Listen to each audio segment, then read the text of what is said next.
guys, I'm Aaron from PhoneDog.com. Have you ever wanted to work on Wall Street or maybe ring the opening bell of the New York Stock Exchange or have a nice apartment in Midtown Manhattan?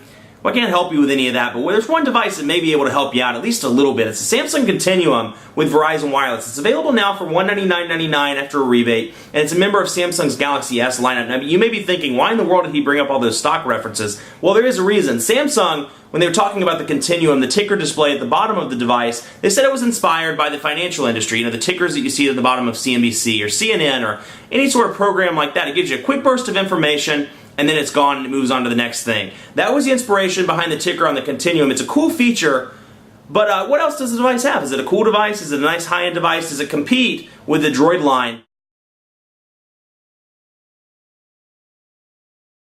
So, we talked in depth about some of the changes to the Continuum, but we haven't really talked about some of the changes to TouchWiz. If you're used to vanilla Android or you just haven't played with TouchWiz since the feature phone days, there's some minor changes between, the stock Android phone app, for example, and the TouchWiz phone app, between the Contacts app on vanilla Android and between the Contacts app on TouchWiz. So let's take a look at the phone app, and you can see right away, it's very clean, but some differences. There are 4 tabs in the top: dialer, call log, contacts, and favorites. Very clean looking buttons, and then the bottom 3 on the left, voicemail, in the middle, calls, and on the right, messages. Now those change depending on which Galaxy S device you're working with. For example, the Epic 4G's buttons at the bottom there are different than the Continuums or the Vibrants or the Captivates, etc., etc. But you get the idea. 3 buttons on the bottom, and very clean looking. Call log, contacts where I can dial directly from the phone app, favorites where I can dial my frequent numbers, or I can pull it up by favorites. Contacts, no changes really between the Galaxy S devices and the Continuum, which is also obviously a Galaxy S device. But again, if you're coming from another Android version like Sense or some Moto Blur enabled devices or something of that nature, it is a little bit different. You can see contacts here, groups, we can check out history, and we can bring up activities. Now it's interesting, it's bringing up my Twitter feed on activities because I set it up so it would show up in the ticker. So one thing Samsung's done really well with the Galaxy S line, they have this deep integration with social networking, with things of that nature. So my Twitter feed pops up here, it pops up in the ticker. Deep integration within Android and within TouchWiz. Now the one frustration I had is, at least I was unable to find an easy way to add my Twitter account from somewhere like here or somewhere, an app on the phone or anything like that. I had to actually go into settings and manually add the account from there. So if you're a new user to Android or somebody that's just coming up maybe from a different smartphone platform or coming from a feature phone, it's kind of challenging to set up Twitter and set up Facebook and things like that. I'm not talking about the apps that are on the device, but actually getting it to where it syncs properly with activities here, for example, or on the ticker or things of that nature. But otherwise, very similar to the Galaxy S devices. Let's browse right over to the browser. Haha! Corny joke number 1. Browse over to the browser and see what it looks like on the 3.4 inch display on the Samsung Continuum. You can see, coming from, let's have a look at a device like Samsung Focus. Definitely a display difference, but again, if you're coming up from a feature phone or maybe the Pixie or something of that nature, it'll be a nice little upgrade for you. Now this is running Android 2.1, so there's no flash, but you can get an idea of what it looks like. Test the pinch to zoom, things like that. Let's see, Phone Dog's loading. And this is an EVDO Revision A device, so it should be loading pretty quickly. Twitter registration error. Figure that out in a minute. Let's watch it load. And you see portrait mode, landscape mode. And see, this is kind of cool because you have those times where the page is loading slowly and you're like, just play with the ticker. I'll read my little news brief. So you can see it's loaded now, or it's finishing loading. And let's take a look at the pinch to zoom. Now keep in mind, I am hesitant to compare this to an Android 2.2 device, but I'm still going to because they're all on the market at the same time, and this is marketed as a high-end device even though it's running Android 2.1. My point is, the pinch to zoom is much faster because of the lack of flash. So, very smooth, very easy to use, no problems whatsoever. Now when you have a lot of flash advertisements running in the background or something of that nature, it slows down. The pinch to zoom is a little bit slower. So, very dependent on if you're running Android 2.1 or 2.2, but that said, it's a very good experience, and I've been pleased with it since in the time I've been using it. Double tap, very responsive. Double tap in, double tap out. Again, pinch to zoom is very good. Now it's typical Android browser, so typical options here. New window, bookmarks, Windows, where I can click on that, open up a new one, and go to CNN. Right there. So you can see, brings it up pretty quickly. And then when I want to go back to Phone Dog, click on that, bring it back to Phone Dog. And again, multitasking, and it's still very fluid and very easy to use. Now let's take a look at the camera. It's a 5 megapixel camera with a flash, and in typical Samsung fashion, it's a very good camera on all the Galaxy S devices, Samsung's Focus, the Windows Phone 7 device, and the Continuum. I've been very pleased across the board with camera quality. It's been very good. And we'll put up the Continuum box. Usually I cheat and put another phone down here, but I'm just kind of feeling guilty about it today, so I'm going to use the box. You see camera button over here, so I'm a big fan of physical camera buttons because I find it's easier to autofocus and it's easier to hold the device steady when I have two hands on it. And I can get down here at the Verizon logo, for example, and autofocus from here versus physically doing it on the screen. So let's take a look at, we'll do that. Let's see here. Take a picture. And took the picture. Now, here's what it looks like on the camera screen. You can see you can swap to video, or you can take the picture.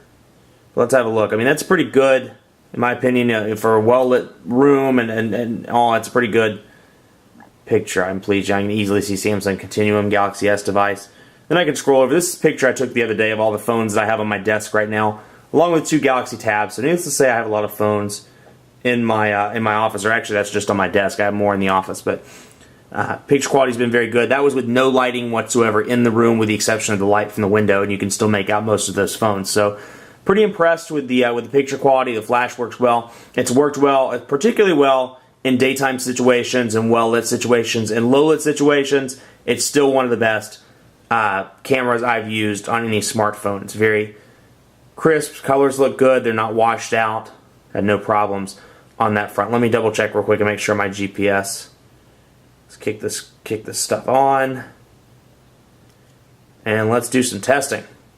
Let's bring it over here to Quadrant Standard. First of all, because I want to get an idea in comparison to something like the Droid X or the Droid 2, both of which are marketed as $199.99. Which one should you get? We'll take a look at the speed test. In the meantime, I've been very pleased with the reception of this device. I took it to a Verizon dead spot in Northeast Charlotte early last week, and was very pleased with the call quality. It was choppy, the audio went in and out, but the call never dropped. In the dead spot I was in, I made 2 test calls, and both were choppy, but no dropped calls. Speakerphone works well. I was in a loud gas station a couple of days ago while traveling and was able to use it while I was on the phone with a family member without issue. So that was fantastic as well. Battery life has been very good. I've made it, a typical Android, on par with most Android stuff. I made it, a day with moderate use. I shouldn't say very good. That's not accurate. It's good. It's better than most Android devices. I'd place it behind the MyTouch 4G in terms of just based on my observations. But with moderate use, text messaging, email, calling, things of that nature, I was able to make it throughout the day before the device required a recharge. So while that's running, let's take a look back here, and you can see the battery. It's 1500 milliamps, so it's the same milliamp battery that's in the Galaxy S, the other Galaxy S devices like the Epic 4G, the Captivate, the Vibrant, and the Fascinate. So 1500 milliamps on that front. Otherwise, light use, you should be able to make it through a day and a half. Moderate use, I made it through a day. Heavy use, you'll probably run low by the evening. So depends on your usage pattern, but 1500 milliamps is definitely decent. Now, the Quadrant Standard score came in at 840, excuse me, a little bit slower than the Galaxy S line, the Droid X, the Evo, the Nexus 1. It came in pretty low in comparison to what's on the market. So I look at that as, this device was $100 or $130, I'd feel a little bit differently. But this is priced right at $200 with the Droid X, the Droid 2, the Fascinate, some of the other competitors. And it's running a little bit behind. So for a high-end device, or at least what's being billed as a high-end device, it's only at 840. So not the best score in the world on the Quadrant Standard front. Let's take a look at speed test. and bring that up. Sorry, I have a frog in my throat. Ribbit. Aha, two bad jokes in one video. Change server. We'll wait until that locates us in Charlotte, and we'll do a speed test. But network connectivity has been reasonably well as well. On that as well, I've had strong data signal. Had no problems with browsing the web. It's a little bit slow from time to time depending on where I'm at, but no cutouts or anything of that nature. Let's take a look at the test here and see what it gets. Okay, so here it is, 1044 kilobits per second, about 1 megabit per second. On the upload, 695 kilobits per second. Not the best in the world, particularly when you're comparing to WiMAX and HSPA Plus, which is what T-Mobile uses and bills as quote-unquote 4G. So, not in comparison to what's on the market right now, not the greatest in the world. That said, LTE is rolling out in December, according to Verizon's commercials. Should be out in 38 markets by the end of the year, or 39, I believe. And we'll be able to test that when that comes in. So it's really not. It's comparing apples to oranges with WiMAX versus, let's say, EVDO. But once that LTE gets in, we'll be sure to test it. Much more coverage to come on the Samsung Continuum on PhoneDog.com. Dogfights, written reviews, things of that nature. Be sure to check out the site, PhoneDog.com. Be sure to like us on Facebook, Facebook.com/PhoneDog. We're giving away up to 100 iPads and a trip to the Super Bowl as well. Who knows? Make sure to like us on Facebook. Enter the sweepstakes. And who knows? You could win an iPad or even a trip to the Super Bowl in 2011. Be sure to follow me on Twitter as well. PhoneDog_Aaron. Ask me any questions you have. Ask me how my hair is so awesome, why my jokes are so bad. I'm happy to answer any questions you have about devices or just in general. Thanks for watching. Keep it locked on PhoneDog.com for more coverage. Have a great day.